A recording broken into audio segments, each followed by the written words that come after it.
Welcome, everybody, to another edition of Valpo Baseball Weekly. Brandon Vickery with you. Glad to be joined by Valpo freshman pitcher Zach Fricke as we look back at this week in Valpo baseball and specifically at your outing, Zach. You had the chance to get your first career win. What did that mean to you? What was that like? That was pretty cool, being out there with those guys.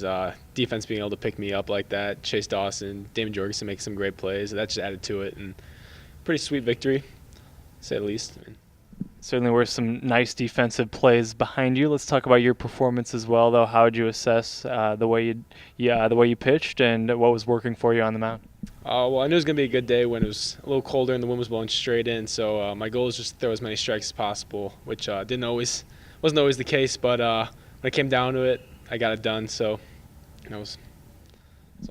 You've been thrown into the fire a little bit, so to speak, as a freshman, as a part of the weekend rotation, now pitching Game 2 of the series this past weekend. What's that experience been like to be thrown right in as a weekend starter your freshman year?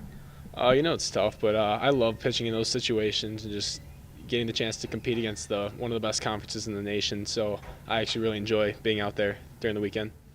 What's the biggest adjustment as a pitcher going from high school to college in the Missouri Valley Conference? Oh man, all the hitters are Division I hitters, so you can't take any of them lightly. Them being able to hit off speed a lot better than high school hitters is definitely one of the main things. But it all comes down to throwing strikes. So I think if you could do that anywhere, you'll be somewhat successful. There he is, Valpo freshman Zach Fricke.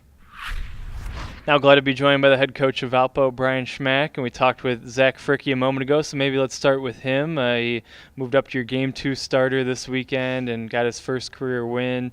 What was it like to see him do that, and how did you assess his outing? Yeah, I told him good job, on the first win. Obviously, he didn't want it to take 10 weeks for that to happen, but we were kind of joking about that. And he did good. He's a guy who's kind of pitched more than we thought he would, some because of the situation that we're in with injuries and whatnot, but more importantly, he's pitched well because he's thrown strikes and he's attacked, and he's impressed us overall. It's good that he's kind of cutting his teeth in the conference play. He's pitching on Saturdays, which I didn't think he was going to do at the start of the year, but he's getting great experience and he's handled it pretty well. Had to be happy with your starting pitching overall in that doubleheader against Evansville. Jarrett Hamill, his first start of the season, filling in with an injury, and he comes out and pitches well. What did you see from him? Yeah, again, another guy that's kind of forced into that role, but he's done well with it, and extreme competitiveness yesterday. It was really good to see. There was some emotion on the mound, and picking his teammates up and coming off the field fired up, and it's good. He threw strikes, and that's what we need at this point. So I'm really happy with his outing. In the first game, Montana Quigley out of the bullpen played a key role, got a big out to get out of a jam, and then 2 more scoreless innings. Hasn't allowed a run over his last 4 outings and has really gotten better, it seems like, as the season has gone along. What have you seen in terms of his progress? It was good. He had a rocky start. It seemed like everything he threw out there, ended up over the fence, and I think that kind of,